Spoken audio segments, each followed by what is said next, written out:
Hello my dears, എല്ലാവർക്കും ദക്ഷയുടെ പുതിയൊരു വീഡിയോയിലേക്ക് സ്വാഗതം. അപ്പോൾ ഇന്നത്തെ റീഡിങ്ങിൽ നമ്മൾ നോക്കാനായിട്ട് പോകുന്നത്, നിങ്ങൾ സ്നേഹിക്കുന്ന വ്യക്തി നിങ്ങളെ കൂടെ കൂട്ടാനായിട്ട് ആഗ്രഹിക്കുന്നുണ്ടോ? അങ്ങനെ അവർ ആഗ്രഹിക്കുന്നുണ്ടെങ്കിൽ അതിന് യൂണിവേഴ്സിൻ്റെ അനുവാദം ഉണ്ടാവുമോ എന്നുള്ളതാണ്. അപ്പോൾ ഇത് തീർത്തും ഒരു ജനറൽ റീഡിംഗ് ആണ്. അതുപോലെ തന്നെ ടൈംലെസ് ആണ്, ജെൻഡർലെസ് ആണ്. സോ നിങ്ങൾ ഈ വീഡിയോ കാണുന്നത് എപ്പോഴാണോ അപ്പോൾ മുതൽ നിങ്ങൾക്കിത് വാലിഡായി തുടങ്ങുന്നതായിരിക്കും. അതുപോലെ തന്നെ ഇവിടെ വരുന്ന എനർജീസ്, സിറ്റുവേഷൻസ്, ക്ലൂസ് ഇതെല്ലാം നിങ്ങളുമായിട്ട് റെസനേറ്റ് ചെയ്യുന്നതാണെന്നുണ്ടെങ്കിൽ തീർച്ചയായിട്ടും ഒരു ഗൈഡൻസായി എടുക്കുക, അല്ലാന്നുണ്ടെങ്കിൽ വിട്ട് കളഞ്ഞേക്കുക. അപ്പോൾ ഈ ഒരു റീഡിംഗ് കാണുന്ന സമയത്ത് നിങ്ങൾ സ്നേഹിക്കുന്ന വ്യക്തിയെ മനസ്സിലേക്ക് കൊണ്ടുവരിക. വളരെ പോസിറ്റീവായിട്ട് അവരെക്കുറിച്ച് ചിന്തിച്ചുകൊണ്ട് മാത്രം ഈ ഒരു വീഡിയോയുമായിട്ട് കണക്റ്റ് ആവുക. അപ്പോൾ നമുക്ക് ഒട്ടും സമയം കളയാതെ റീഡിങ്ങിലേക്ക് പോവാം. അപ്പോൾ ഇതാണ് നമുക്ക് ഇന്നിവിടെ കിട്ടിയിരിക്കുന്ന സ്പ്രെഡ്. അപ്പോൾ റീഡിങ്ങിലേക്ക് പോകുന്നതിന് മുൻപായിട്ട് തന്നെ ഒരു കാര്യം പറയാം. ഇതിനകത്ത് വന്നിരിക്കുന്ന നിങ്ങളുടെ ഒരു എനർജീസ്, നിങ്ങളുടെ പേഴ്സൻ്റെ രണ്ടുപേരുടെയും വെച്ച് നോക്കുകയാണെന്നുണ്ടെങ്കിൽ കുറച്ച് വ്യക്തികൾക്കെങ്കിലും ഈ ഒരു എനർജിയുമായിട്ട് റെസനേറ്റ് ചെയ്യുന്ന കുറച്ച് വ്യക്തികൾക്കെങ്കിലും നിങ്ങളുടെ പേഴ്സൺ വീണ്ടും നിങ്ങളുമായിട്ടുള്ള ഒരു കോണ്ടാക്റ്റിലേക്ക് എത്തിയിട്ടുണ്ടാകാം. അല്ലെങ്കിൽ അവരിൽ നിന്ന് ഏതെങ്കിലും തരത്തിലുള്ള ഒരു കമ്മ്യൂണിക്കേഷൻ നിങ്ങൾക്ക് ഇതിനോടകം തന്നെ കിട്ടിയിട്ടുണ്ടാവാം. അതായത് ഒരുപാട് നാളുകളായിട്ട് പിരിഞ്ഞു നിൽക്കുക, അല്ലെങ്കിൽ യാതൊരു കമ്മ്യൂണിക്കേഷൻ ഇല്ലാതെ നോ കോണ്ടാക്റ്റിലേക്ക് പോവുക, ഈ ഒരു അവസ്ഥയിലൂടെയൊക്കെയാണ് നിങ്ങൾ കടന്നു പോയിട്ടുള്ളതെങ്കിൽ ഇപ്പോൾ ഈ ഒരു റീഡിംഗ് കാണുന്ന സമയത്തിനുള്ളിലോ അല്ലെങ്കിൽ അതിന് മുൻപേയോ ഈ ഒരു പേഴ്സൺ വരാനുള്ള സാധ്യത കൂടുതലാണ്. അപ്പോൾ കുറച്ച് പേർക്കെങ്കിലും ഇതിനകത്ത് വന്നിരിക്കുന്ന എനർജീസ് വെച്ച് നോക്കുകയാണെന്നുണ്ടെങ്കിൽ ആ ഒരു പേഴ്സൺ റിട്ടേൺ വന്നതായിട്ട് തന്നെയാണ് കാണുന്നത്. അതുപോലെ തന്നെ ഇതിൻ്റെ ഒരു എനർജീസ് വെച്ച് നമ്മൾ പറയുകയാണെന്നുണ്ടെങ്കിൽ ഒരുപാട് ഭയങ്കരമായിട്ട് നിങ്ങളുടെ പേഴ്സൺ നിങ്ങളെ ആഗ്രഹിക്കുന്ന ഒരു എനർജി തന്നെയാണ് നമുക്കിവിടെ കൂടുതലായിട്ടും കാണുന്നത്. അപ്പോൾ ഇവിടെ വന്നിരിക്കുന്ന ആ ഒരു റിലേഷൻഷിപ്പിൽ സംഭവിച്ചിട്ടുള്ളത്, ഒരുപാട് സ്നേഹം ഉണ്ടായിരുന്നു, രണ്ട് വ്യക്തികൾ തമ്മിൽ ഒരുപാട് സ്നേഹമുണ്ടായിരുന്നു. പക്ഷേ അതിനകത്ത് ഒരു ഷെയറിങ് വന്നിട്ടുണ്ടായിരുന്നു എന്നുള്ളതാണ്. അതായത് സ്നേഹം ഷെയർ ചെയ്യേണ്ടുന്ന ഒരാവശ്യം വന്നിട്ടുണ്ടായിരുന്നു. അപ്പോൾ നമുക്കറിയാം, ചില വ്യക്തികൾക്കാണെന്നുണ്ടെങ്കിൽ ഫ്രണ്ട്ഷിപ്പ് പോലും അല്ലെങ്കിൽ ഫ്രണ്ട്സിനെ പോലും ഷെയർ ചെയ്യാൻ താല്പര്യമില്ലാത്ത ആൾക്കാരുണ്ടാവാം. എൻ്റെ ഫ്രണ്ട്സ് എൻ്റേത് മാത്രം, അതിനകത്തേക്ക് പുതിയ ഒരാൾ വരണ്ട, ചിലപ്പോൾ 2-3 പേരുള്ളൊരു ഗ്യാങ് ആയിരിക്കും, അതിനകത്തേക്ക് പുതിയ ആൾക്കാർ എൻ്റർ ചെയ്യേണ്ട എന്ന് കരുതുന്ന ഒരാളെങ്കിലും ഉണ്ടാവും. കാരണം അത്രത്തോളം പൊസസീവാണ് ആ ഒരു ഫ്രണ്ട്ഷിപ്പിൽ പോലും. അപ്പോൾ അങ്ങനെയുള്ള മെൻറ്റാലിറ്റി ഉള്ള ആളുകളുള്ളപ്പോൾ ആരെങ്കിലും നമ്മളുടെ പേഴ്സണെ ഷെയർ ചെയ്യാനായിട്ട് ആഗ്രഹിക്കില്ല, അല്ലെങ്കിൽ അവരിൽ നിന്ന് നമുക്ക് കിട്ടുന്ന സ്നേഹം ഷെയർ ചെയ്ത് പോകാനായിട്ട് ആരും ആഗ്രഹിക്കില്ല. അപ്പോൾ ഇവിടെ ഒരു അൺകണ്ടീഷണൽ ലവ് നിങ്ങൾ തമ്മിലുണ്ടായിരുന്നു, അല്ലെങ്കിൽ അത്രത്തോളം ആത്മാർത്ഥമായിട്ടുള്ളൊരു സ്നേഹം ഉണ്ടായിരുന്നു. പക്ഷേ അത് ഷെയർ ചെയ്ത് പോകേണ്ടുന്ന ഒരാവശ്യം, അല്ലെങ്കിൽ ഷെയർ ചെയ്ത് പോകുന്ന രീതിയിലേക്ക് നിങ്ങളുടെ റിലേഷൻഷിപ്പ് മാറി എന്ന് തന്നെയാണ് കാണുന്നത്. അതുപോലെ നിങ്ങളുടെ പേഴ്സണെ കുറിച്ച് പറയുകയാണെന്നുണ്ടെങ്കിൽ ഈ വ്യക്തി ചിലപ്പോൾ മറ്റുള്ളവരെ സഹായിക്കാൻ ഹെൽപ്പിംഗ് മൈൻഡൊക്കെ ഉള്ളൊരു പേഴ്സൺ ആയിരിക്കാം. അല്ലെങ്കിൽ ചിലപ്പോൾ ഇവർ അപ്രോച്ച് ചെയ്യുന്ന ആരായാലും, റിലേഷൻഷിപ്പ് മാത്രമല്ല ഫ്രണ്ട്ഷിപ്പോ അല്ലെങ്കിൽ ഇവർക്ക് വളരെ വേണ്ടപ്പെട്ട വ്യക്തികളോ റിലേറ്റീവ്സോ ആരാണെന്നുണ്ടെങ്കിലും അവരെ എല്ലാം കൈയയച്ച് സഹായിക്കുന്ന, അല്ലെങ്കിൽ അവർക്ക് ചുറ്റും നിൽക്കുന്ന വ്യക്തികളെ കൂടുതലായിട്ട് വിഷമിപ്പിക്കേണ്ടെന്ന് കരുതുന്ന ഒരു പേഴ്സൺ ആയിരിക്കാം. എല്ലാവരുടെ അടുത്തും ഒരു വാം വെൽക്കം എന്നുള്ള രീതിയിൽ പെരുമാറുന്ന ഒരു പേഴ്സണെയാണ് കാണുന്നത്. പക്ഷേ ഇവിടെ ആർക്ക് എന്ത് എങ്ങനെ കൊടുക്കണം, അല്ലെങ്കിൽ ആരോട് എങ്ങനെ കാണിക്കണം എന്നുള്ള ആ ഒരു ചിലപ്പോൾ നീതിപൂർവമായിട്ടായിരിക്കില്ല ആൾ പെരുമാറുന്നത്. പകരം അവർ ചൂസ് ചെയ്യും, അല്ലെങ്കിൽ അവരുടെ ചൂസിങ് ആണ് അവരുടെ ശരി. ഇപ്പോൾ പുറമേ നിന്ന് ഒരാൾ നോക്കുമ്പോൾ ഈ ഒരു പേഴ്സണേക്കാളും അർഹതയുള്ളത് ഇവർക്കാണല്ലോ. ഇപ്പോൾ എന്തെങ്കിലും ഒരു കാര്യം ഷെയർ ചെയ്ത് കൊടുക്കുകയാണെന്നുണ്ടെങ്കിൽ പോലും അങ്ങനെ പുറമേ നിന്ന് നോക്കുന്ന ആൾക്കാർക്ക് തോന്നിയാൽ പോലും ഇവർക്ക് ഇവരുടെ ശരി എന്താണോ, അല്ലെങ്കിൽ ഇവിടെ ആ ഒരു കാര്യത്തിൽ വളരെ ചൂസ് ചെയ്യാവും. ചിലപ്പോൾ ഇവർക്ക് വളരെ ഫേവറബിൾ ആയിട്ടുള്ള പേഴ്സൺ ഏതാണോ അവർക്കായിരിക്കും. അപ്പോൾ അങ്ങനെയുള്ളൊരു മൈൻഡ് സെറ്റ് ഈ ഒരു പേഴ്സൺ ഉണ്ടാവാനുള്ള സാധ്യതയുണ്ട്. പക്ഷേ ആൾ കഴിവതും ഹെൽപ്പ് ചെയ്യുന്ന തരത്തിലായിരിക്കും, അല്ലെങ്കിൽ അവർക്ക് വേണ്ടുന്ന ചുറ്റപ്പെട്ട് നിൽക്കുന്ന ആൾക്കാരോടൊക്കെ വളരെ കാര്യമായിട്ട് അവരെ അപ്രോച്ച് ചെയ്യുന്ന ഒരു പേഴ്സണും ആയിരിക്കാം. അപ്പോൾ ഇവിടെ നിങ്ങളുടെ കാര്യം നോക്കുകയാണെന്നുണ്ടെങ്കിൽ നിങ്ങളുടെ റിലേഷൻഷിപ്പിലും ഇങ്ങനെയുള്ള കാര്യങ്ങൾ സംഭവിച്ചിട്ടുണ്ട്. അതായത് അത്രയും ഒരു അൺകണ്ടീഷണൽ ലവ് എന്നൊക്കെ പറയുന്നത് പോലെ അത്രയും ഒരു ബിൽഡപ്പിൽ ഇരുന്നേച്ച ഒരു റിലേഷൻഷിപ്പാണ് നിങ്ങളുടേത്, അല്ലെങ്കിൽ അത്രയും ഒരു രണ്ടുപേരും തമ്മിലൊരു അണ്ടർസ്റ്റാൻഡിങ് ഉണ്ടായിരുന്നു. പക്ഷേ ഏതൊക്കെയോ ചില ഘട്ടത്തിൽ ഈ ഒരു പേഴ്സൺ ഇതേപോലെ ഒരു നീതികേട് നിങ്ങളോടും കാണിച്ചിട്ടുണ്ട് എന്നുള്ളതാണ്. അപ്പോൾ ഓപ്പോസിറ്റ് നിൽക്കുന്നത് ആ ഒരു ഷെയർ ചെയ്ത് പോയിട്ടുള്ളത്, നിങ്ങളുമായിട്ടുള്ള ആ ഒരു റിലേഷൻഷിപ്പ് അല്ലെങ്കിൽ ആ ഒരു ഇഷ്ടം ഷെയർ ചെയ്ത് പോയിട്ടുണ്ടാകുന്നത് ഒന്നില്ലാന്നുണ്ടെങ്കിൽ ഇവരുടെ ഫാമിലിയിലോ അല്ലെങ്കിൽ ഇവർക്ക് മറ്റേതെങ്കിലും ഉത്തരവാദിത്തങ്ങളോ ഒക്കെ ഉണ്ടെങ്കിൽ ആ ഒരു കാര്യത്തിന് വേണ്ടിയിട്ടായിരിക്കാം ഈ ഒരു റിലേഷൻഷിപ്പ് ബ്രേക്കപ്പായി പോയിട്ടുള്ളത്. അല്ലാന്നുണ്ടെങ്കിൽ ഇതൊരു മറ്റൊരു റിലേഷൻഷിപ്പിലേക്ക് കടന്ന് പോയിട്ടുണ്ടാവാം. മറ്റൊരു റിലേഷൻഷിപ്പ് വന്നപ്പോഴോ അല്ലെങ്കിൽ ആ ഒരു റിലേഷൻഷിപ്പിന് വേണ്ടിയിട്ടോ നിങ്ങളെ പരിഗണിക്കാതിരിക്കുക, അല്ലെങ്കിൽ നിങ്ങൾ പുറത്തായി പോകേണ്ടുന്ന ഒരു സ്ഥിതി വന്നിട്ടുണ്ടാവാം. അപ്പോൾ എങ്ങനെയാണെന്നുണ്ടെങ്കിലും നിങ്ങൾക്ക് ഇവിടെ ഒരു നീതിപൂർവമായിട്ടുള്ള പെരുമാറ്റം ഈ ഒരു പേഴ്സൻ്റെ ഭാഗത്ത് നിന്ന് കിട്ടിയിട്ടില്ല എന്നുള്ളത് തന്നെയാണ് മനസ്സിലാവുന്നത്. അപ്പോൾ നിങ്ങളുടെ ഇപ്പോഴുള്ള ഒരു നിലപാട് അല്ലെങ്കിൽ ഇപ്പോഴുള്ള നിങ്ങളുടെ ഒരു സ്റ്റേറ്റ് എന്ന് പറയുന്നത് അത്രയും വിഷമകരമായ ഒരു സാഹചര്യത്തിൽ നിന്നാണ് നിങ്ങളിപ്പോൾ ഇവിടെ വരെ എത്തിയിരിക്കുന്നത്. നമുക്കിവിടെ നോക്കിക്കഴിഞ്ഞാൽ കാണാം, ഒരു ഹാർട്ട് ബ്രേക്കിംഗ് സിറ്റുവേഷനിൽ നിന്നാണ് നിങ്ങളിപ്പോൾ വരെ എത്തിയിരിക്കുന്നത്. അപ്പോൾ അതൊരു ചില്ലറ കാര്യമല്ല. തീർച്ചയായിട്ടും ആ ഒരു സിറ്റുവേഷൻ ഫേസ് ചെയ്തു. പിന്നെ അതിനുശേഷം നിങ്ങൾക്ക് എന്ത് ചെയ്യണം എന്ന് ഇതിനെക്കുറിച്ചൊരു അറിവില്ലാത്തൊരവസ്ഥ വന്നു. വാട്ട് ഈസ് നെക്സ്റ്റ് എന്ന് നിങ്ങൾക്ക് തന്നെ ഒരു ഐഡിയ ഇല്ലാത്തൊരവസ്ഥ വന്നു. അതും കഴിഞ്ഞിട്ടാണ് ഇപ്പോഴുള്ള നിങ്ങൾ എന്നുള്ള ഒരു വ്യക്തിയിലേക്ക് നിങ്ങൾക്ക് മാറാനായിട്ട് സാധിച്ചിട്ടുള്ളത്. അപ്പോൾ ഇവിടെ നമ്മൾ നോക്കുകയാണെന്നുണ്ടെങ്കിൽ നിങ്ങളെന്ന് പറയുന്ന ആ ഒരു വ്യക്തി ഒരുപാട് മാറിപ്പോയിരിക്കുന്നു. ഈ ഒരു റിലേഷൻഷിപ്പ് ഉണ്ടായിരുന്നൊരു സമയത്ത് നിങ്ങൾ എങ്ങനെയാണോ അതിൽ നിന്ന് ഒരുപാട് മാറ്റം അല്ലെങ്കിൽ ഒരുപാട് ദൂരം നിങ്ങൾ മുന്നോട്ട് സഞ്ചരിച്ചു കഴിഞ്ഞു ഇപ്പോഴുള്ള നിങ്ങളിലേക്ക്. അപ്പോൾ ആ ഒരു മാറ്റം എന്ന് പറയുന്നത് ഒരുപാട് എക്സ്പീരിയൻസ് നിങ്ങൾക്ക് ഉണ്ടായിട്ടുണ്ട്, അല്ലെങ്കിൽ ഒരുപാട് അനുഭവത്തിൻ്റെ വെളിച്ചത്തിൽ വന്നിട്ടുള്ള മാറ്റങ്ങളാണ്.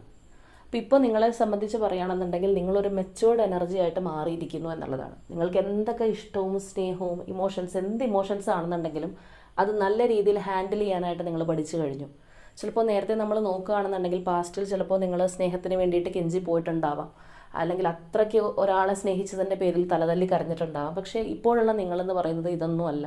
നല്ല രീതിയിൽ മാറ്റം വന്ന് മനസ്സിന് പക്വത വന്നു, നിങ്ങളുടെ പെരുമാറ്റത്തിന് പക്വത വന്നു, സ്നേഹം യാചിച്ച് മേടിക്കാനുള്ളതല്ല എന്നുള്ളൊരു തിരിച്ചറിവ് വന്നിട്ടുള്ള വളരെ ബോൾഡായിട്ട് നിൽക്കുന്ന ഒരു പേഴ്സണായിട്ട് നിങ്ങൾ മാറിക്കഴിഞ്ഞു. അപ്പോൾ നിങ്ങളുടെ ഒരു സ്ട്രഗിൾ തന്നെ ഇവിടെ നടന്നതായിട്ട് നമുക്ക് മനസ്സിലാക്കാം. ആ ഒരു ഹാർട്ട് ബ്രേക്കിംഗ് സിറ്റുവേഷനിൽ നിന്ന് ഒന്നും ചെയ്യാനായിട്ട് പറ്റാത്തൊരു സിറ്റുവേഷൻ, ഒന്നും ചെയ്യാനായിട്ട് പറ്റുന്നില്ല, എന്താ ചെയ്യേണ്ടതെന്ന് പറയാൻ പാടില്ല, ആരും ഹെൽപ്പിനും ഇല്ല.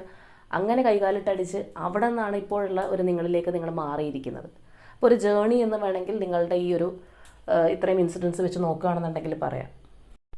അപ്പോൾ ഈ ഒരു മാറ്റം എന്ന് പറയുന്നത് നിങ്ങൾ ഒറ്റയടിക്ക് നേടിയെടുത്തതല്ല, ഒരുപാട് സ്ട്രെങ്ത് അല്ലെങ്കിൽ ഒരുപാട് ആ ഒരു ആർജവം നിങ്ങൾക്കുണ്ടായി. അതിൽ നിന്ന് മെല്ലെ മെല്ലെ നിങ്ങൾ കരകയറി ഇപ്പോഴുള്ള വ്യക്തിയായിട്ട് വന്നിരിക്കുകയാണ്. അപ്പോൾ ഇപ്പോൾ നിങ്ങൾ ആരാണോ അല്ലെങ്കിൽ എന്ത് നിലപാടിലാണോ ഉള്ളത്, ആ ഒരു രീതി എന്ന് പറയുന്നത് നിങ്ങൾക്ക് ഒരുപാട് സമാധാനം നൽകുന്നുണ്ടാവാം. അതായത് നേരത്തെ എന്തിൻ്റെയൊക്കെയോ പുറകെയോ അല്ലെങ്കിൽ ആരുടെയൊക്കെയോ പുറകെയോ എന്തിനൊക്കെയോ വേണ്ടിയോ നടന്നിരുന്ന ഒരു പേഴ്സണാണ് നിങ്ങളെങ്കിൽ ഇപ്പോൾ ആ ഒരു മനോഭാവമൊക്കെ മാറി കുറച്ചും കൂടി ഒരു മെച്യൂരിറ്റി നിങ്ങൾക്ക് വന്നതുകൊണ്ട് തന്നെ, അല്ലെങ്കിൽ നിങ്ങൾക്ക് എന്താണ് ലൈഫ് എന്നുള്ളത് പഠിക്കാൻ സാധിച്ചത് കൊണ്ടായിരിക്കാം ഒരു പീസ്ഫുൾ എന്നുള്ളൊരു ലെവലിലേക്ക് നിങ്ങളുടെ മൈൻഡ് എത്തിക്കാനായിട്ട് നിങ്ങൾക്ക് സാധിച്ചിട്ടുണ്ടാവാം. ഇപ്പോൾ നമ്മൾ പറയുകയാണെന്നുണ്ടെങ്കിൽ നേരത്തെ ഈ ഒരു പേഴ്സൺ ഉണ്ടായിരുന്നൊരു സമയത്ത് നിങ്ങൾക്ക് ഒന്നിനും സമയം കിട്ടുന്നുണ്ടാവില്ല. കാരണം നിങ്ങൾ നിങ്ങളെക്കാൾ കൂടുതലായിട്ട് കണ്ണു നട്ടിരുന്നത് അപ്പുറത്തേക്ക് നോക്കിക്കൊണ്ടാണ്. അവർക്ക് എന്ത് സംഭവിക്കുന്നു, അവർ കൈവിട്ട് പോകുമോ, അവർ നിങ്ങളുടെ ലൈഫിൽ നിലനിൽക്കുമോ, ഇങ്ങനെ 100,000 ചിന്തകളാണ്. അവരോട് സംസാരിക്കണം, ഇനി ആ ഒരു പേഴ്സൺ അവൈലബിൾ അല്ല എന്നുണ്ടെങ്കിൽ അതിനെക്കുറിച്ച് ഓർത്തുള്ള ടെൻഷൻ, അവർക്ക് എന്ത് പറ്റിയെന്ന് നിങ്ങൾ ആലോചിക്കുന്നു. ഇങ്ങനെ 100,000 പ്രശ്നങ്ങൾക്ക് ഉണ്ടായിരുന്ന നിങ്ങൾക്കിപ്പോൾ നിങ്ങളുടെ കാര്യങ്ങൾ ശ്രദ്ധിക്കാനും നിങ്ങളിലേക്ക് കൂടുതൽ കോൺസെൻട്രേറ്റ് ചെയ്യാനും നിങ്ങളുടെ ഇഷ്ടാനിഷ്ടങ്ങൾ നടത്തിയെടുക്കാനൊക്കെ സമയം കിട്ടിയിരിക്കുന്നു. അപ്പോൾ നിങ്ങളിപ്പോൾ ഒരുപാട് ഫ്രീ ആയി എന്ന് വേണമെങ്കിൽ പറയാം. നിങ്ങളൊരു ഫ്രീ ബേർഡിനെ പോലെയായി. അപ്പോൾ തീർച്ചയായിട്ടും ഈ ഒരു പേഴ്സൺ പോയതിന് ശേഷവും നിങ്ങളുടെ ലൈഫിലേക്ക് മറ്റാരെങ്കിലുമൊക്കെ അപ്രോച്ച് ചെയ്ത് വരാനുള്ളൊരു സാധ്യതയുണ്ട്. അപ്പോൾ അതായത് നിങ്ങളിപ്പോൾ ഒരു പ്രകാശം എന്ന് പറയുന്ന രീതിയിൽ കുറച്ചും കൂടി തെളിഞ്ഞ് വന്നുകൊണ്ടിരിക്കുകയാണ്. സോ നിങ്ങൾക്ക് ചുറ്റും നിങ്ങളാൽ ആകർഷിക്കപ്പെട്ട് വരുന്ന വ്യക്തികളും കൂടുതലായിരിക്കും. പക്ഷേ ഈ ഒരു സമയത്ത് നിങ്ങൾക്ക് ആരെയും വിശ്വാസമില്ല. കാരണം ഇപ്പോഴുള്ള നിങ്ങളുടെ ഒരു മൈൻഡ് സെറ്റ് എന്ന് പറയുന്നത് ഒരു അതിർവരമ്പ് വെച്ചിരിക്കുകയാണ്. അതിനപ്പുറത്തേക്ക്, അത് നിങ്ങളുടെ ഒരു ബൗണ്ടറിയാണ്, അതിനകത്തേക്ക് ഇനി ആരെയും കയറ്റാനായിട്ട് നിങ്ങൾക്ക് താല്പര്യമില്ല. കാരണം നിങ്ങൾക്ക് ഇനി ആരെയും ട്രസ്റ്റ് ചെയ്യാനായിട്ട് ഇഷ്ടമില്ല. നിങ്ങളുടെ ഏറ്റവും നല്ല സുഹൃത്ത് നിങ്ങൾ തന്നെ എന്നുള്ള രീതിയിലേക്ക് നിങ്ങൾ മാറിക്കഴിഞ്ഞിരിക്കുന്നു എന്നുള്ളതാണ്. അപ്പോൾ നിങ്ങളുടെ മനസ്സിനേറ്റ ആ ഒരു മുറിവ്, നിങ്ങളുടെ സോളിനായിക്കോട്ടെ, അല്ലെങ്കിൽ ആ ഒരു മുറിവെന്ന് പറയുന്നത് ചിലപ്പോൾ നിങ്ങളെ ഫിസിക്കലി പോലും ഒരുപാട് ബാധിച്ചിട്ടുണ്ടാവും. അല്ലെങ്കിൽ നിങ്ങളുടെ ജീവിതത്തിൻ്റെ ആ ഒരു റുട്ടീൻ തന്നെ ചിലപ്പോൾ താറുമാറായി പോയിട്ടുണ്ടാവാം. എന്താണെന്നുണ്ടെങ്കിലും അതെല്ലാം തിരിച്ചു കൊണ്ടുവരാൻ, അല്ലെങ്കിൽ ഒരു പഴയ പടിയിലേക്ക് ആക്കി എടുക്കാനായിട്ട് നിങ്ങൾക്ക് സാധിച്ചിട്ടുണ്ട്. അത്രയും നല്ലൊരു ഹീലിങ്ങിലൂടെ നിങ്ങളിപ്പോൾ കടന്നു പോയിക്കൊണ്ടിരിക്കുന്നു എന്നുള്ളതാണ്. നമുക്ക് ഉണ്ടായിട്ടുള്ള ഒരുപാട് ആ ഒരു വ്രണങ്ങൾ അല്ലെങ്കിൽ ആ ഒരു മുറിവുകളെല്ലാം ഉണ്ടായിരുന്നെങ്കിൽ അതെല്ലാം ഉണങ്ങി, അത് പതിയെ ഉണങ്ങി വന്ന് മാറി നമുക്ക് പഴയ ജീവിതത്തിലേക്ക് പോകുമ്പോൾ എന്തായിരിക്കും അനുഭവപ്പെടുന്നത്, ആ ഒരു രീതിയിലേക്ക് നിങ്ങൾക്ക് ഒരുപാട് മാറ്റങ്ങൾ ഉണ്ടാകും. അല്ലെങ്കിൽ ഇങ്ങനെയുള്ളൊരു വ്യക്തി നിങ്ങളുടെ ലൈഫിലേക്ക് കടന്നു വന്നു, ഒരുപാട് ഇൻസിഡൻസ് ഉണ്ടായി, നിങ്ങൾക്ക് അവിടെ ഒരു അർഹിക്കുന്ന നീതി കിട്ടിയില്ല, അങ്ങനെ ഒരുപാട് പ്രശ്നങ്ങളുണ്ടായി. ഇതെല്ലാം നിങ്ങളെ വേദനിപ്പിച്ചിട്ടുണ്ടെങ്കിലും നിങ്ങൾക്ക് വളരെ ഒരു ഹീലിംഗ് എന്നുള്ളൊരു രീതിയിലേക്ക് മടങ്ങിയെത്താനായിട്ട് സാധിച്ചിരിക്കുന്നു എന്നുള്ളതാണ്. അപ്പോൾ നമ്മുടെ ആ ഒരു പ്രയോറിറ്റി ലിസ്റ്റിൽ നമ്മുടെ ലൈഫിൽ കയറി വരേണ്ടുന്ന, അല്ലെങ്കിൽ ആദ്യത്തെ ഫസ്റ്റ് പ്ലേസ് കൊടുക്കേണ്ടത് നമുക്ക് തന്നെയാണ്. അത് കഴിഞ്ഞിട്ടേ മറ്റാരും ഉള്ളൂ. എക്സ് ഓർ വൈ ആരായാലും അത് കഴിഞ്ഞിട്ടേ സ്ഥാനമുള്ളൂ എന്ന് നിങ്ങൾ പഠിച്ചു കഴിഞ്ഞു. അപ്പോൾ ഇവിടെ നമ്മൾ നോക്കുമ്പോൾ നിങ്ങളുടെ ഇപ്പോഴുള്ള ലൈഫിൽ നിങ്ങൾ നല്ലൊരു കരുത്ത് നേടി, അല്ലെങ്കിൽ ആ ഒരു ലൈഫ് നിങ്ങൾ പതിയെ എൻജോയ് ചെയ്യുന്നുണ്ട്, ഇഷ്ടപ്പെടാനായിട്ട് തുടങ്ങിയിരിക്കുന്നു എന്നുള്ളതാണ്. മേ ബി ഈ ഒരു പേഴ്സണുമായിട്ട് ഇഷ്ടമുണ്ടായിരുന്നൊരു സമയത്തോ അല്ലെങ്കിൽ ഇവരെ നിങ്ങളെ നിന്ന് പിരിഞ്ഞു പോയൊരു സമയത്തോ ഒക്കെ നിങ്ങൾ ചിന്തിച്ചിട്ടുണ്ടാവും ഇവരില്ലാതെ നിങ്ങൾക്കൊരു ലൈഫില്ല, അല്ലെങ്കിൽ ഇവരില്ലാതെ നിങ്ങൾ എങ്ങനെ നിലനിന്ന് പോകുന്നു പലപ്പോഴും നിങ്ങൾ ചിന്തിച്ചിട്ടുണ്ടാവും. ചിലപ്പോൾ ഇവരുമായിട്ട് നല്ലൊരു ടേംസിലിരിക്കുന്നൊരു സമയത്തായിരിക്കാം അങ്ങനെയുള്ളൊരു തോട്ട് നിങ്ങൾക്ക് ഉണ്ടാകുന്നത്. ഇവരില്ലെങ്കിൽ ഞാൻ എന്ത് എനിക്ക് ജീവിക്കാൻ കഴിയുമോ, എന്നെക്കൊണ്ട് ഒറ്റയ്ക്ക് പറ്റുമോ, അല്ലെങ്കിൽ നിങ്ങളുടെ ലൈഫിൻ്റെ ഒരു ഭാഗമായിട്ട് ആ ഒരു വ്യക്തി മാറിയിട്ടുണ്ടാവും. ഇപ്പോൾ നിങ്ങൾക്ക് കാലം പഠിപ്പിച്ചു തന്നു അവരില്ലെങ്കിലും ആരില്ലെങ്കിലും നിങ്ങൾക്ക് ജീവിച്ചു പോവാം. ആ ഒരു പേഴ്സൻ്റെ ഹെൽപ്പില്ലെങ്കിലും നിങ്ങൾക്ക് നിങ്ങളായിട്ട് ജീവിക്കാൻ സാധിക്കും എന്നുള്ളൊരു വലിയ പാഠം നിങ്ങൾ സത്യം പറഞ്ഞു കഴിഞ്ഞാൽ പഠിച്ചിട്ടുണ്ട്. അപ്പോൾ നമ്മളിവിടെ നോക്കുകയാണെന്നുണ്ടെങ്കിൽ നിങ്ങൾക്ക് യൂണിവേഴ്സായിട്ട് തന്നൊരു ഹീലിംഗ് ആണിത്. ആ ഒരു ഹീലിംഗ് പ്രോസസ്സിലൂടെ കാലങ്ങളെടുത്ത് നിങ്ങൾ മാറിക്കഴിഞ്ഞു. അത്രയും ഒരു പുതിയ വ്യക്തിയായിട്ട് നിങ്ങൾ മാറിയത് കൊണ്ട് തന്നെ ഇപ്പോൾ ഈ ഒരു പേഴ്സൺ നിങ്ങളുടെ ലൈഫിലേക്ക് തിരിച്ചു വരണം, അല്ലെങ്കിൽ ഈ ഒരു പേഴ്സൺ ഇല്ലെങ്കിൽ എനിക്കൊരു ലൈഫില്ല എന്നൊന്നും നിങ്ങൾ ചിന്തിക്കുന്നില്ല. പക്ഷെ അതേസമയം നിങ്ങൾ ആഗ്രഹിക്കുന്നുണ്ട് നിങ്ങളുടെ മാറ്റം, അല്ലെങ്കിൽ ഇവരില്ലെങ്കിലും നിങ്ങൾക്ക് നിലനിന്ന് ജീവിക്കാൻ സാധിക്കും എന്നവർ തിരിച്ചറിയണം. അല്ലെങ്കിൽ നിങ്ങളുടെ അത്രയും ചിലവരെ സംബന്ധിച്ചാണെന്നുണ്ടെങ്കിൽ അവർക്ക് മറ്റുള്ള രീതിയിൽ, അതായത് ഇപ്പോൾ ഫിനാൻഷ്യലി ആയിരിക്കാം, കരിയർ വൈസ് ആയിരിക്കാം, ഒക്കെ ഒരുപാട് മാറ്റങ്ങൾ വന്നിട്ടുണ്ടാവും. ചിലപ്പോൾ ഈ ഒരു പേഴ്സൺ പോകുമ്പോഴുള്ള അവസ്ഥയായിരിക്കില്ല നിങ്ങളിപ്പോൾ തീർത്തും പുതിയ വ്യക്തിയായിട്ട് മാറുക മാത്രമല്ല, നിങ്ങളുടെ ഒരു കംപ്ലീറ്റ്ലി ഫിനാൻഷ്യൽ ബാക്ക്ഗ്രൗണ്ട് ആയിക്കോട്ടെ, അല്ലെങ്കിൽ പല കാര്യങ്ങളും ചേഞ്ച് ചെയ്തിട്ടുണ്ടാവാം. നിങ്ങൾ ആഗ്രഹിക്കുന്ന കാര്യങ്ങൾ നിങ്ങൾ പഠിക്കാൻ തുടങ്ങിയിട്ടുണ്ടാവാം, അല്ലെങ്കിൽ പുതിയ തൊഴിൽ മേഖലയിലേക്ക് പോയിട്ടുണ്ടാവും. അപ്പോൾ നിങ്ങളുടേതായ ഈ ഒരു മാറ്റം ഇവർ തിരിച്ചറിയണം. ഇവരില്ലെങ്കിൽ നിങ്ങൾക്ക് ജീവിക്കാൻ സാധിക്കുമെന്ന് കാണിച്ചു കൊടുക്കണം എന്നുള്ളൊരാഗ്രഹം നിങ്ങൾക്ക് ഉണ്ടാവും. ചിലപ്പോൾ ഈ ഒരു റീഡിങ് നിങ്ങൾ കേൾക്കുന്നത് പോലും ഈ ഒരു പേഴ്സൺ തിരിച്ച് നിങ്ങളിലേക്ക് വരണം എന്നുള്ളതിനേക്കാൾ ഉപരിയായിട്ട് നിങ്ങളുടെ കാര്യങ്ങൾ അറിഞ്ഞ് അവരിത് മനസ്സിലാക്കണം എന്നുള്ളൊരാഗ്രഹം കൊണ്ടായിരിക്കാം. അപ്പോൾ അവർ കൂടെ വേണം, അല്ലെങ്കിൽ അവരില്ലാതെ ഒരു ജീവിതമില്ല എന്നുള്ളൊരു കാര്യം നിങ്ങൾ ആഗ്രഹിക്കുന്നില്ല. പക്ഷെ അവർ വരേണ്ടത് നിങ്ങൾക്കുണ്ടായിട്ടുള്ള ഈ ഒരു മാറ്റം കാണാനായിരിക്കണം എന്നുള്ള ഒരു തോട്ടിലായിരിക്കണം ഭൂരിഭാഗം വ്യക്തികളും. കാരണം ഇതിനകത്ത് വന്നിരിക്കുന്ന ഒരു എനർജി എന്ന് പറയുന്നത് അതുപോലെ ചിന്തിക്കുന്ന ഒരു വ്യക്തികളുടെയാണ്. അപ്പോൾ ഇവിടെ വന്നിരിക്കുന്ന ആ ഒരു എനർജീസ് എത്ര പേരുമായിട്ട് റെസനേറ്റ് ചെയ്യും എന്നുള്ളത് അറിയില്ല. ചിലപ്പോൾ വളരെ ചുരുങ്ങിയ ഒരു ശതമാനത്തിന് മാത്രമായിരിക്കാം ഇത് റെസനേറ്റ് ആവുന്നത്. കാരണം നമുക്ക് തന്നെ അറിയാം ഇവിടെ കൂടുതൽ വ്യൂവേഴ്സും പേഴ്സണിന് വേണ്ടിയിട്ട് വെയിറ്റ് ചെയ്യുന്നവരാണ്, അല്ലെങ്കിൽ അവരില്ലാതെ ഒരു ജീവിതം ഇല്ല എന്ന് ചിന്തിക്കുന്ന വ്യക്തികളൊക്കെയാണ്. പക്ഷെ ഇവിടെ അത്രത്തോളം മാറിക്കഴിഞ്ഞു. അപ്പോൾ ഇവിടെ ഈ ഒരു പേഴ്സൺ വന്നിട്ട് അവരുടെ കൂടെ ജീവിക്കുക എന്നുള്ളതല്ല, അതിനേക്കാൾ ഉപരിയായിട്ട് നിങ്ങളുടെ നേട്ടങ്ങളും നിങ്ങളുടെ വിജയങ്ങളും ഒക്കെ അവർ കാണണം, അല്ലെങ്കിൽ ജീവിച്ച് കാണിച്ചു കൊടുക്കണം എന്ന് വിചാരിക്കുന്ന വ്യക്തികളുടേതാണ്. സോ നിങ്ങളുടെ എനർജി ആയിട്ട് നിങ്ങൾക്കിത് ഫീൽ ചെയ്തിട്ടുണ്ടെങ്കിൽ തീർച്ചയായിട്ടും നിങ്ങളുടെ കാര്യമായതുകൊണ്ട് തന്നെ നിങ്ങൾക്ക് ഒന്നും കൂടി ഒതൻറ്റിക്കായിട്ട് പറയാൻ സാധിക്കും. ഇങ്ങനെയുള്ളൊരു മാറ്റത്തിലുള്ള പേഴ്സൺസ് ആണ്, അല്ലെങ്കിൽ ഇത്രയും ഒരു മാറാനുള്ള കഴിവുള്ള വ്യക്തികളാണെന്നുണ്ടെങ്കിൽ തീർച്ചയായിട്ടും ഒന്ന് കമൻറ്റ് ചെയ്യുക നിങ്ങളുടെ എനർജി ആണോ അല്ലയോ എന്നുള്ളത്. എത്ര പേർക്ക് ഇത് റെസനേറ്റ് ആവുന്നുണ്ട് എന്നുള്ളത് നമുക്കറിയാം. അറ്റ് ദ സെയിം ടൈം നിങ്ങളുടെ പേഴ്സൻ്റെ എനർജി നോക്കുകയാണെന്നുണ്ടെങ്കിൽ ഒരു പക്ഷേ നിങ്ങൾ ഇത്രത്തോളം ഹീലായി നിങ്ങളായിട്ട് മാറി, അല്ലെങ്കിൽ ഒഴിഞ്ഞു പോകുന്നു എന്നുള്ളൊരു രീതിയിലേക്ക് പോകുന്നത് കൊണ്ടായിരിക്കാം, അല്ലെങ്കിൽ ആ യൂണിവേഴ്സിൻ്റെ ഫ്രീക്വൻസി ആയിട്ട് നിങ്ങൾ പൊരുത്തപ്പെട്ടത് കൊണ്ടായിരിക്കാം അവരവിടെ ഒരുപാട് സ്ട്രഗിൾ ചെയ്യുന്നു എന്നുള്ളതാണ്. അതായത് അവർ നിങ്ങൾക്കൊരു നീതി തരാതെ മറ്റൊരു സിറ്റുവേഷൻ ചൂസ് ചെയ്തു, അല്ലെങ്കിൽ മറ്റൊരു വ്യക്തിയിലേക്കോ റിലേഷൻഷിപ്പിലേക്കോ പോയിട്ടുണ്ടെങ്കിൽ അവിടെ അവർ സാറ്റിസ്ഫൈഡ് അല്ലാത്ത ഒരു എനർജിയാണ്. അതുകൊണ്ട് തന്നെ അവർ നിങ്ങളുമായിട്ടൊരു സ്ട്രോങ് കമ്മ്യൂണിക്കേഷൻ ആഗ്രഹിക്കുന്നു എന്നുള്ളതാണ്. അപ്പോൾ ഈ ഒരു സ്ട്രോങ് കമ്മ്യൂണിക്കേഷൻ എന്നുള്ളതുകൊണ്ട് തീർച്ചയായിട്ടും ആ ഒരു പേഴ്സൺ അറിയാം നിങ്ങളോട് കാണിച്ചിട്ടുള്ള കാര്യങ്ങളെന്ന് വെച്ചിട്ട് നിങ്ങളത് അംഗീകരിച്ച് കൊടുക്കില്ല, അല്ലെങ്കിൽ നിങ്ങളോട് ചെയ്ത കാര്യങ്ങൾ നിങ്ങൾ അത്രയും അവർ ഹേർട്ട് ചെയ്തിട്ടുണ്ടാവും, അല്ലെങ്കിൽ തിരിഞ്ഞു നോക്കാത്തൊരവസ്ഥ ഉണ്ടായിട്ടുണ്ടാവും, കംപ്ലീറ്റ്ലി നിങ്ങളുടെ കാര്യം ഫുള്ളി വിട്ടിട്ടുണ്ടാവും. നിങ്ങൾ എന്ത് വേണമെങ്കിലും ആയിക്കോട്ടെ, എന്ത് വേണമെങ്കിലും നിങ്ങൾക്ക് വരട്ടെ എന്ന് വിചാരിച്ച് അവരവരുടെ ലൈഫിലേക്ക് പോയവരായിരിക്കാം. അപ്പോൾ അതുകൊണ്ട് ഒരു സ്ട്രോങ് കമ്മ്യൂണിക്കേഷനിലൂടെ നിങ്ങളിലേക്ക് വരാനാണ് അവർ ആഗ്രഹിക്കുന്നത്. അപ്പോൾ ഇവിടെ വന്നിരിക്കുന്ന 2 ഡെക്സ് നോക്കിക്കഴിഞ്ഞാൽ നമുക്ക് കാണാം അത്രയും ഒരു സ്ട്രോങ് ആൻഡ് ഫാസ്റ്റ് കമ്മ്യൂണിക്കേഷനാണ്, അല്ലെങ്കിൽ ആ ഒരു ഇടിമിന്നലിൻ്റെ വേഗതയിൽ അത്രയും വേഗം നിങ്ങളിലേക്ക് എത്തണം എന്ന് വിചാരിക്കുന്ന ഒരു എനർജിയാണ്. കോൺടാക്റ്റ് ചെയ്യണം, കാര്യങ്ങൾ തുറന്ന് സംസാരിക്കണം. ഒരു ക്ലാരിറ്റി ഇല്ലാത്തൊരവസ്ഥയാണെന്നുണ്ടെങ്കിൽ അതിനാദ്യമേ ഒരു വ്യക്തത വരുത്തണം എന്നവർ ചിന്തിക്കുന്നുണ്ട്. മേ ബി അവരുടെ സൈഡ് ന്യായീകരിക്കുന്നതിന് വേണ്ടിയിട്ടായിരിക്കാം അവർ ഉദ്ദേശിക്കുന്നത്. അപ്പോൾ എങ്ങനെയാണെന്നുണ്ടെങ്കിലും ഒരു ഓപ്പൺ കമ്മ്യൂണിക്കേഷൻ ആഗ്രഹിക്കുന്ന തരത്തിലാണ് ആ ഒരു പേഴ്സൺ മാറിയിരിക്കുന്നത്. അപ്പോൾ ഇവിടെ നമ്മൾ ആദ്യമേ തന്നെ പറഞ്ഞു അവരുടെ ഒരു ക്യാരക്ടർ എന്ന് പറയുമ്പോൾ ഹെൽപ്പിംഗ് മെൻറ്റാലിറ്റി അങ്ങനെയുള്ള സംഭവങ്ങളൊക്കെ ഉണ്ടെങ്കിൽ, ഒരു പ്ലസ് ഉണ്ടെങ്കിൽ മൈനസും കൂടിയുള്ള ഒരു വ്യക്തി തന്നെയാണ്. അതായത് ചിലപ്പോൾ പലപ്പോഴും അവർ നീതിപൂർവ്വം പെരുമാറി എന്ന് വരില്ല. അപ്പോൾ നിങ്ങളുടെ കാര്യത്തിലും അത് തന്നെയാണ് ഉണ്ടായിട്ടുള്ളത്. അപ്പോൾ അതിൻ്റേതായിട്ടുള്ളൊരു റിസൾട്ട് അവരുടെ ലൈഫിൽ നിന്ന് അവർ പഠിച്ചു കഴിഞ്ഞു, അല്ലെങ്കിൽ ഒരുപാട് മാറ്റങ്ങൾ ആ ഒരു പേഴ്സൺ ഉണ്ടായിട്ടുണ്ട്. അവർ അവിടെ സാറ്റിസ്ഫൈഡ് അല്ല, അവർ നിങ്ങളെ മാറ്റി നിർത്തിയിട്ട് മറ്റേതിനാണ് പ്രയോറിറ്റി കൊടുത്തത്, പക്ഷേ അവിടെ അവർ സാറ്റിസ്ഫൈഡ് ആയില്ല എന്നുള്ളതാണ്. മേ ബി അതുകൊണ്ടായിരിക്കാം ആ ഒരു പേഴ്സൺ വീണ്ടും നിങ്ങളിലേക്ക് തിരിച്ചു വരാനായിട്ട് പോകുന്നത്. അപ്പോൾ ഈ ഒരു സ്പ്രെഡിനകത്ത് ഒരു കാര്യം വളരെയധികം ഷുവറാണ്. ഇതിനകത്ത് വന്നിരിക്കുന്ന നിങ്ങളുടെ എനർജി ആണെന്നുണ്ടെങ്കിൽ നിങ്ങൾ തമ്മിൽ സെപ്പറേറ്റ് ആയിട്ട് എത്ര നാളായിട്ടുണ്ടെങ്കിലും, അല്ലെങ്കിൽ എന്ത് റീസണാണ്, തേർഡ് പാർട്ടി സിറ്റുവേഷൻ ആയിക്കോട്ടെ, അല്ലെങ്കിൽ ആ ഒരു പേഴ്സൻ്റെ ഒരു ചൂസിങ് മെൻറ്റാലിറ്റി കൊണ്ടായിക്കോട്ടെ, എന്ത് സംഭവം തന്നെയാണെന്നുണ്ടെങ്കിലും അവർ നിങ്ങളെ കോൺടാക്ട് ചെയ്ത് നിങ്ങളിലേക്ക് വീണ്ടും വരും എന്നുള്ളതാണ്. അതിനൊരു കാലതാമസവും ഇല്ല, എത്രയും വേഗം വരുന്ന ഒരു എനർജി തന്നെയാണ്. അതുകൊണ്ടാണ് ആദ്യമേ തന്നെ പറഞ്ഞത് ചിലപ്പോൾ അവർ ഇതിനോടകം തന്നെ നിങ്ങളെ കോൺടാക്റ്റ് ചെയ്തിട്ടുണ്ടാവാം എന്നുള്ളത്. അപ്പോൾ കോൺടാക്റ്റ് ചെയ്തിട്ടില്ലെങ്കിൽ പോലും ചിലപ്പോൾ നിങ്ങൾ ഈ ഒരു റീഡിംഗ് കേൾക്കുന്ന സമയത്തായിരിക്കാം, അല്ലെങ്കിൽ അതിൻ്റെ നെക്സ്റ്റ് ഡേ ആയിരിക്കും. അത്രയധികം ഫാസ്റ്റ് ആയിട്ടുള്ള ഒരു എനർജിയാണ്, അല്ലെങ്കിൽ അത്രയും ഒരു പുഷിങ് ആ ഒരു പേഴ്സൺ ഉണ്ടാവുന്നുണ്ട് നിങ്ങളിലേക്ക് വരാനായിട്ട്.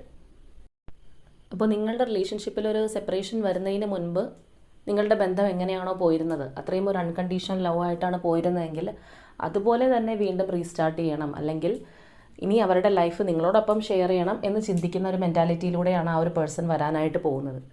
പക്ഷേ ഇവിടെ നിങ്ങളുടെ ഒരു എനർജി പ്രകാരം പറയുകയാണെന്നുണ്ടെങ്കിൽ നിങ്ങളിൽ ഭൂരിഭാഗം വ്യക്തികളും ആ ഒരു പേഴ്സണെ നിങ്ങളുടെ ലൈഫിലേക്ക് ചൂസ് ചെയ്യാനായിട്ട് അല്ലെങ്കിൽ വീണ്ടും കയറ്റാനായിട്ടൊന്ന് മടിക്കും, അല്ലെങ്കിൽ ചിലപ്പോൾ നിങ്ങൾക്ക് ഇൻട്രസ്റ്റ് ഉണ്ടാവില്ല. കാരണം അത്രയും ബുദ്ധിമുട്ടി സ്ട്രഗിൾ ചെയ്താണ് നിങ്ങളിപ്പോഴുള്ള ഒരു പൊസിഷനിൽ എത്തി നിൽക്കുന്നത്. സോ വീണ്ടും ഒരു റിസ്ക് എടുത്ത് തലയിൽ വെക്കണോ, അല്ലെങ്കിൽ ഈ ഒരു പേഴ്സൺ ജെനുവിൻ ആണോ എന്നുള്ളൊരു സംശയം തീർച്ചയായിട്ടും നിങ്ങൾക്കുണ്ടായേക്കാം. അല്ലെങ്കിൽ അതുപോലെ വന്നു കഴിഞ്ഞാൽ പോലും ചിലപ്പോൾ തിരിച്ച് വിടാൻ സാധ്യതയുള്ളവരായിരിക്കാം കൂടുതൽ വ്യക്തികളും. കാരണം ഇനി നിങ്ങളുടെ കൈകളിലേക്കാണ്, അല്ലെങ്കിൽ നിങ്ങളാണ് ചൂസ് ചെയ്യേണ്ടത് ഈ ഒരു റിലേഷൻഷിപ്പ് നിങ്ങൾക്ക് വേണോ വേണ്ടയോ എന്നുള്ളത്. അപ്പം അന്ന് നിങ്ങൾ ഒരുപാട് ഇവരുടെ പുറകെ കാല് പിടിച്ച് നടന്നിട്ടുണ്ട്, കരഞ്ഞിട്ടുണ്ടെങ്കിൽ ഇപ്പോൾ അവരാണ് നിങ്ങളിലേക്ക് വരാനായിട്ട് പോകുന്നത്. കാരണം ഒരു സറണ്ടറിങ് എന്നുള്ള പോലെ അവർ വരികയാണ് നിങ്ങളിലേക്ക്. സോ നിങ്ങൾക്ക് ചൂസ് ചെയ്യാം ഈ ഒരു റിലേഷൻഷിപ്പ് വേണോ വേണ്ടയോ എന്നുള്ളത്. അപ്പോൾ ഇവിടെ ശ്രദ്ധിക്കേണ്ടുന്ന ഒരു കാര്യം എന്ന് പറയുന്നത്, നിങ്ങൾ ഈ ഒരു വ്യക്തിയെ നിങ്ങളുടെ ലൈഫിലേക്ക് ചൂസ് ചെയ്താലും ഇല്ലെങ്കിലും അത് നിങ്ങളുടെ മാത്രം ചോയ്സാണ്, മറ്റാരുടെയും ചോയ്സ് അല്ല സ്വീകരിക്കണോ വേണ്ടയോ എന്നുള്ളത്. പക്ഷെ നിങ്ങൾ ഒരുപാട് മാറിയിട്ടുണ്ട്, നിങ്ങളൊരു മാറ്റത്തിൻ്റെ പാതയിലാണ്. ആദ്യമേ നമ്മൾ പറഞ്ഞതുപോലെ പണ്ടുണ്ടായിരുന്ന ആ ഒരു വ്യക്തിയല്ല നിങ്ങളിപ്പോൾ തീർത്തും മറ്റൊരാളായി മാറിയിട്ടുണ്ട്, ഒരുപാട് മാറ്റങ്ങൾ നിങ്ങൾക്ക് വന്നു. പക്ഷെ ആ ഒരു പേഴ്സൺ എന്ന് പറയുന്നത് അവരുടെ എനർജിക്ക് വലിയ മാറ്റം വന്നിട്ടില്ല. ആ ഒരു പേഴ്സൺ എന്തായിരുന്നു, അല്ലെങ്കിൽ അവർ ഇപ്പോൾ ഞാൻ പറഞ്ഞതുപോലെ അവർ പോയിട്ടുള്ള സിറ്റുവേഷനിൽ അവർ സാറ്റിസ്ഫൈഡ് അല്ല എന്നുള്ളതാണ് സത്യം. പക്ഷേ എങ്കിൽ കൂടിയും ഒരുപാട് പാഠങ്ങൾ പഠിച്ചു വരുന്ന ഒരു വ്യക്തിയോ സംഭവമോ അല്ല ആ ഒരു പേഴ്സൺ. അപ്പോൾ നിങ്ങളുടെ എനർജി എന്ന് പറയുമ്പോൾ ഒരാൾ ഒരുപാട് മാറുകയും മറ്റേയാൾ എങ്ങനെയാണോ പോയത് ആ ഒരു രീതിയിൽ തന്നെയാണ് തിരിച്ചു വരുന്നത്. അപ്പോൾ അതിൻ്റേതായിട്ടുള്ള ഡിഫറൻസ് തീർച്ചയായിട്ടും നിങ്ങളുടെ റിലേഷൻഷിപ്പിനകത്ത് ഉണ്ടായേക്കാം. അപ്പോൾ അതുകൂടി തിരിച്ചറിഞ്ഞ് ആ ഒരു പേഴ്സൻ്റെ ജെനുവിനിറ്റി എന്താണെന്നുള്ളതും കൂടി മനസ്സിലാക്കിയിട്ട് വേണം നിങ്ങൾ വീണ്ടും അവരെ ലൈഫിലേക്ക് അക്സെപ്റ്റ് ചെയ്യുന്നവരാണെന്നുണ്ടെങ്കിൽ. അപ്പോൾ ഈ ഒരു സ്പ്രെഡിനെ കുറിച്ച് നമ്മൾ ഫൈനലി പറയുകയാണെന്നുണ്ടെങ്കിൽ, സത്യം പറഞ്ഞു കഴിഞ്ഞാൽ നിങ്ങൾക്ക് യൂണിവേഴ്സായിട്ട് ഒരു വരം തന്നിരിക്കുകയാണ്. അതെങ്ങനെ വേണം എന്നുള്ളത് നിങ്ങൾക്ക് ചൂസ് ചെയ്യാം എന്നുള്ളതാണ്. നമ്മൾ ഫ്രീ വിൽ എന്നൊക്കെ പറയുന്നത് പോലെ നിങ്ങളുടെ ഇഷ്ടത്തിനനുസരിച്ച് നിങ്ങൾക്കത് കൈകാര്യം ചെയ്യാം. നിങ്ങൾ ചിലപ്പോൾ നിങ്ങളുടെ പാസ്റ്റിലൊക്കെ ഒരുപാട് ഈ ഒരു കാര്യത്തിന് വേണ്ടി പ്രാർത്ഥിച്ചിട്ടുണ്ടാവാം, ഈ ഒരു പേഴ്സൺ തിരിച്ചു വരുന്നതിന് വേണ്ടിയിട്ട് കരഞ്ഞിട്ടുണ്ടാവാം, ഉറക്കമില്ലാത്ത രാത്രികൾ ഉണ്ടായിട്ടുണ്ടാവാം. എന്താണെന്നുണ്ടെങ്കിൽ അതെല്ലാം കഴിഞ്ഞ് ഒരുപാട് ഘട്ടങ്ങൾ നിങ്ങളിപ്പോൾ കഴിഞ്ഞ് മുന്നോട്ടെത്തി നിൽക്കുകയാണ്. വീണ്ടും ഈ ഒരു പേഴ്സൺ നിങ്ങളുടെ ഒരു ഇഷ്ടം അല്ലെങ്കിൽ നിങ്ങളുടെ ഒരു സ്നേഹം വീണ്ടും ഈ ഒരു റിലേഷൻഷിപ്പൊക്കെ പ്രതീക്ഷിച്ച് വരികയാണ്. അപ്പോൾ ഇനി ഇത് നിങ്ങളുടെ ലൈഫിലേക്ക് തുടരണമോ, അല്ലെങ്കിൽ ഇനി ഈ പേഴ്സൺ വന്നാൽ സ്വീകരിക്കണ്ടേ എന്നുള്ളത് നിങ്ങളുടെ മാത്രം ചോയ്സായിട്ട് തരികയാണ്. ഇതിൽ നിന്ന് ഉണ്ടാവുന്ന നന്മയാണെന്നുണ്ടെങ്കിലും തിന്മയാണെന്നുണ്ടെങ്കിലും നിങ്ങളുടെ മാത്രം ഉത്തരവാദിത്തം എന്നുള്ളൊരു രീതിയിലേക്ക് ആ ഒരു പേഴ്സണെ നിങ്ങൾക്കായിട്ട് കൊണ്ടുവന്ന് തരികയാണ്. അപ്പോൾ അത്രയും സൂക്ഷിച്ച് നിങ്ങൾ കൈകാര്യം ചെയ്യേണ്ടെന്ന, അല്ലെങ്കിൽ നിങ്ങളായിട്ട് മനസ്സിലാക്കി മുന്നോട്ട് പോകേണ്ടെന്ന, നിങ്ങൾ ഇത്ര നാൾ ഉണ്ടായിട്ടുള്ള ആ ഒരു മെച്യൂരിറ്റി, ഞാൻ പറഞ്ഞില്ല ഒരുപാട് മാറ്റങ്ങൾ വന്നു എന്നുള്ളത്, ആ ഒരു മാറ്റത്തിൻ്റെ രീതിയിൽ നിങ്ങൾക്ക് സെൽഫായിട്ട് ചൂസ് ചെയ്യാൻ പറ്റുന്ന ഒരവസരം കൊണ്ടുവന്ന് തന്നിരിക്കുകയാണ്. അപ്പോൾ ഇതാണ് ഇന്നത്തെ നമ്മുടെ റീഡിംഗ് ആയിട്ട് വന്നിരിക്കുന്നത്. സോ ഇതിനകത്ത് വന്നിരിക്കുന്ന ആ ഒരു എനർജീസ് ആൻഡ് സിറ്റുവേഷൻസ് ഒക്കെ നിങ്ങളുടേതാണെന്നുണ്ടെങ്കിൽ തീർച്ചയായിട്ടും കമൻറ്റ് ചെയ്യുക. പിന്നെ ഈ പറഞ്ഞതുപോലെ റീകൺസിലിയേഷൻ വേണം, അല്ലെങ്കിൽ ഈ ഒരു പേഴ്സണുമായിട്ട് എല്ലാം മറന്ന് പുതിയൊരു ലൈഫ് ആരംഭിക്കണമെന്ന് വിചാരിക്കുന്ന ആൾക്കാരാണെങ്കിൽ തീർച്ചയായിട്ടും അതിനുവേണ്ടി ക്ലെയിം ചെയ്യുക. കാരണം അത്രയധികം പോസിറ്റിവിറ്റി ഉള്ളൊരു റീഡിംഗ് ആണ്. അത് മാത്രമല്ല എല്ലാവർക്കും കിട്ടുന്നൊരു ഭാഗ്യമല്ല നമ്മുടെ ലൈഫിൽ നിന്ന് പോയൊരു വ്യക്തി വീണ്ടും തിരിച്ച് വന്നിട്ട് നമ്മളുടെ ആ ഒരു ഇഷ്ടത്തിന് വേണ്ടിയിട്ട് യാചിക്കുക, അല്ലെങ്കിൽ നമ്മളുടെ ആ ഒരു റിലേഷൻഷിപ്പ് വീണ്ടും കിട്ടാനായിട്ട് അവരായിട്ട് വന്ന് നമ്മളിലേക്ക് വരിക എന്നുള്ളത്, അല്ലെങ്കിൽ യൂണിവേഴ്സായിട്ട് നമുക്ക് തന്നെ സെൽഫ് ഡിസൈഡ് ചെയ്തോളൂ എന്ന് പറഞ്ഞൊരു അവസരം കൊണ്ടുവന്ന് തരിക എന്ന് പറയുന്നത് എല്ലാവർക്കും കിട്ടുന്നൊരു കാര്യമല്ല. അപ്പോൾ അങ്ങനെ കിട്ടുന്നവർ അത് വളരെ ക്ലെവർലി അത് ഉപയോഗിക്കുക എന്നുള്ളതാണ് പറയാനായിട്ടുള്ളത്. അപ്പോൾ ഇന്നത്തെ നമ്മുടെ റീഡിംഗ് ഇത്രയേ ഉള്ളൂ. നാളെ മറ്റൊരു റീഡിങ്ങുമായിട്ട് നമുക്ക് വീണ്ടും കാണാം.